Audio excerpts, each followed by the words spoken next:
இயேசுவின் நாமத்தில் உங்களை வாழ்த்துகிறேன்.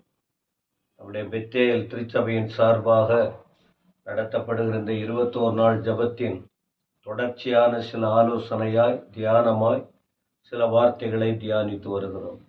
என் சபையை கட்டுவேன். இந்த வருஷம் ஆண்டவர் உங்கள் வாழ்க்கையை கட்டப்போகிறார், உங்கள் குடும்பத்தை கட்டப்போகிறார். தேவன் நான் உங்களை கட்டுவேன், உங்களை இடிக்க மாட்டேன் என்பதாக ஆண்டவர் சொல்லி இருக்கிறார். அப்ப அந்த கட்டுகிற தேவன் 2 பகுதியாக பிரிக்கப்படுகிறது பேதுரு வாழ்க்கையை வைத்து, மாம்சீகம், தெய்வீகம். மாம்சீகத்துக்கு உட்பட்ட காரியங்கள் 4 நாட்கள் உங்களுக்கு சில வசன ஆதாரத்தோடு சொல்லப்பட்டது. மத்தேயு 16ஆம் அதிகாரத்தின் 23 2வது ஒரு வார்த்தை சொன்னார் பேதுருவை பார்த்து, நீ தேவனுக்குரியதை சிந்திக்காமல். அப்ப எதை சிந்திக்க சொல்லுகிறார்? ஒரு தேவனுடைய பிள்ளைகள், தேவனை அறிந்தவர்கள், தேவனோடு இருக்கிறவர்கள், தேவ வசனத்தை படிக்கிறவர்கள், தேவ வார்த்தையை கேட்கிறவர்கள், தேவ பிரசன்னத்தோடு இணைந்து நடத்தப்படுகிறவர்கள், தேவன் யார் என்று தெளிவாய் அறிகிறவர்கள். என்ன சிந்தனை அவங்களுக்கு வரணும்? தெய்வீக சிந்தை வர வேண்டும். பவுல் சொல்லும்போது ஒரு வார்த்தை சொன்னார் பாருங்கள், பிலிப்பியர் 2ஆம் அதிகாரத்தின் 5ஆம் வசனத்தில். பிலிப்பியர் 2:5 பவுல் சொல்லும்போது, கிறிஸ்து இயேசுவில் இருந்த சிந்தையே உங்களிலும் இருக்க கடவுது. கிறிஸ்துவில் இருந்த சிந்தனை என்ன? அவர் மனிதனாய் இருந்தாலும் அவர் சிந்தனையெல்லாம் தெய்வீகமானது. அவர் 100க்கு 100 தேவனாக இருந்தார், 100க்கு 100 மனிதனாக இருந்தார். அவர் மனிதனாய் இருந்தபோது அவருடைய யோசனைகள் எல்லாம் பரலோகத்துக்குரியதாய், தீர்க்க தரிசன நிறைவேறுதலாய், சொந்த மாம்சத்துக்குன்னு யோசித்து செய்யாம தெய்வீக காரியமாக இருந்தது. அதனால்தான் பவுல் சொல்றார், அவருடைய சிந்தனை தான் எனக்கு வேணும், உங்களுக்கு வேண்டும் என்று.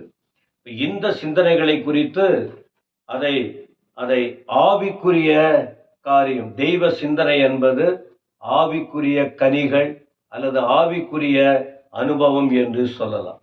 இதை கலாத்தியர் 5ஆம் அதிகாரத்தில், கலாத்தியர் 5ஆம் அதிகாரத்தில் 22ஆம் வசனத்தில் நாம் படிக்கும்போது,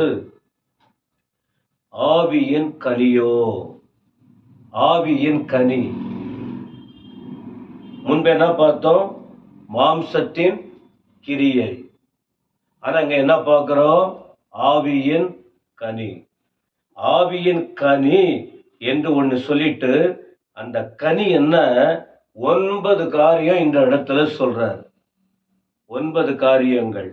1, அன்பு, சந்தோஷம், சமாதானம், நீடிய பொறுமை, தயவு, நற்குணம், விசுவாசம், சாந்தம், இச்சையடக்கம். இப்படிப்பட்டவைகளுக்கு விரோதமான பிரமாணம் ஒன்றுமே இல்லை என்பதாக பவுல் சொல்லுகிறார். ஆவிக்குரிய காரியத்திற்கும் மாம்சீக காரியத்திற்கும் வித்தியாசத்தை இங்கே விளக்கி கூறுகிறார். அப்போ என்ன சொல்றார், என்ன சொல்லி வரார் அப்படின்னு சொல்லும்போது, ரோமர் 12:5, ரோமர் 12ஆம் அதிகாரம் 5ஆம் வசனத்தில் முதல்ல நாம எப்படி அந்த ஆவியின் கனியோ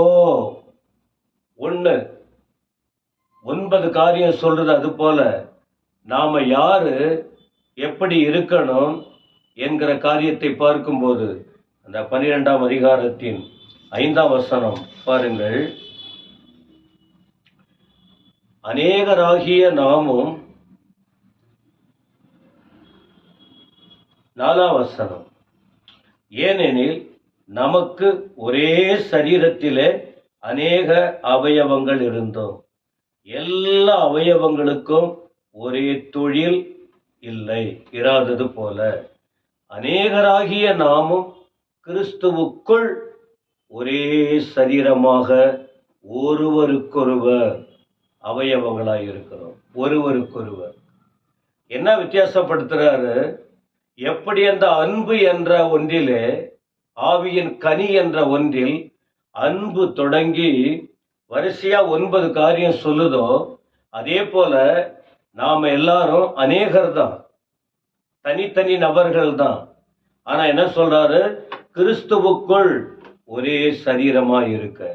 ஆண்டவர் இயேசுவை ஏற்றுக்கொண்டவர்கள், இந்த உலகத்தில் அவரை தெய்வமாய் அங்கீகரித்தவர்கள், அவருடைய காரியத்தை பின்பற்றுகிறவர்கள், நாம் அநேகர் இருந்தாலும் நம்மை குறித்து என்ன சொல்லுது? நாம் எல்லாம் ஒன்றாய் இருக்கிறோம், ஒரே சரீரம். அப்ப இந்த சரீரத்துல ஒருவருக்கொருவர் அவயவங்கள். எப்படி நம்ம உடல்ல, இந்த சரீரத்துல உங்களுக்கு தெரியுமே, கை இருக்கு, கால் இருக்கு, காது இருக்கு, உடலில் அவயவங்கள், உறுப்புகள் காணப்படுகிறது. அதே போல ஒருவருக்கொருவர் எப்படி ஒன்றிலே 9 இருக்கிறதோ, அதை போல ஒருவருக்கொருவர் அவயவங்களாய் இருக்கிறோம். இதை புரிந்து கொண்டால் என்ன செய்வோம்? அப்படி இருக்கும்போது ரோமர் 12ஆம் அதிகாரத்தின் 10ஆம் வசனம் பாருங்கள். 10ஆம் வசனத்துல, சகோதர சிநேகத்திலே ஒருவர் மேல் ஒருவர் பட்சமாயிருங்கள். பட்சமாயிருங்கள். இந்த பகுதியின் முதற் பகுதி சொல்லுகிறது சகோதர சிநேகம். அப்ப தேவனுடைய பிள்ளைகள், அவருடைய ஆண்டவர் சொல்லி காட்டுறார், கிறிஸ்துவுக்குள்ள நமக்கு தாய் தகப்பன் தனித்தனி இருக்கலாம், எல்லாரும் இருக்கலாம், ஆனால் கிறிஸ்துவுக்குள் நாம ஒன்று. அப்போ நமக்குள்ள என்ன இருக்கணும்? நம்ம எல்லாம் ஒரு சகோதரர், ஒரு தகப்பனுடைய பிள்ளை. சகோதர ஸ்நேகம், அதுல பட்சமாய் பிரியமாய் இருக்க வேண்டும் என்பதாக சொல்லுகிறார். அதே பகுதியில் இன்னொரு வார்த்தை என்ன சொல்றாரு? 10ஆம் வசனத்துல, ரோமர் 12:10, கனம் பண்ணுகிறதிலே ஒருவருக்கொருவர் முந்திக் கொள்ளுங்கள். கனம் பண்ணுது. நிறைய பேர், சிலர் ஆண்டுடைய பிள்ளை தான், பைபிள்லாம் வச்சிருப்பாங்க, ஆலயத்துக்கெல்லாம் வருவாங்க. என்னைக்கோ ஒரு நாளைக்கு ஒரு பிரச்சனைங்க நடந்திருக்கும், ஒரு சின்ன மனஸ்தாபம் கூட வந்திருக்கும், அது உள்ளத்தை விட்டு வெளியில போகாம கூட இருக்கும். அதெல்லாம் கொஞ்சம் கொஞ்சம் தவிர்க்கணும், ஆவியானவர் பலத்தினால. அதை உள்ளத்துல வச்சுக்கிட்டு அந்த குறிப்பிட்ட நபர் வரும்போது எல்லாருமே ஏறக்குறைய அவங்கள பார்த்த உடனே தலையை கீழே போட்டுக்குவாங்க. அப்புறம் வேற எதையோ பார்த்துக்கிட்டு இருக்கிற போல பார்ப்பாங்க. அப்புறம் போனை பார்த்துக்கிட்டு கீழே அப்படியே உட்காந்துருப்பாங்க. அவங்க முகத்தை பார்க்க மனசு இருக்காது. ஆனா தெரியும் அங்க வராங்கன்னு தெரியும், பார்த்துருப்பாங்க. ஆனா பைபிள் சொல்லுது, அப்படிப்பட்டவர்களா இருந்தாலும் அவங்கள என்ன கனம் பண்றதுன்னா, இந்த இருதயத்துல அவங்கள பார்த்து ஒரு ஒரு மரியாதை செலுத்துறது. வணக்கங்க. நாம் என்ன சொல்லுவோம்? கர்த்தருக்கு ஸ்தோத்திரம், பிரைஸ் தி லார்ட் சொல்லுவோம்.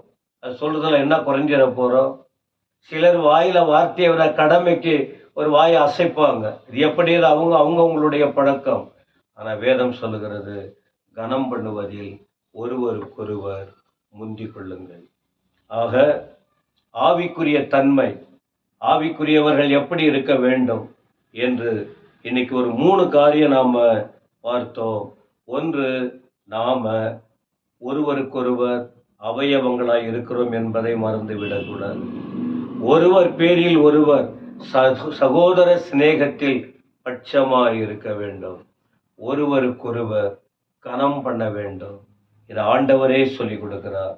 ஆண்டவரை கனம் பண்றவங்க தேவ பிள்ளைகளையும் மற்றவர்களையும் கனம் பண்ணாமல் இருக்கக்கூடாது. அதான் வளர்ச்சி, அதுதான் ஆவிக்குரிய தன்மை, அதுதான் ஆண்டவரோடு நடக்கிற அனுபவம். இப்படிப்பட்ட வசனங்களை படித்து யோசித்து பாருங்க, நம்ம எந்த அளவுக்கு வளருகிறோம் என்பதை. அப்படி வளர்ந்து கர்த்தருக்கு மகிமையை கொண்டு வர தேவன் நமக்கு கிருபை கொடுப்பாராக. கர்த்தருடைய நாமத்திற்கு ஸ்தோத்திரம்.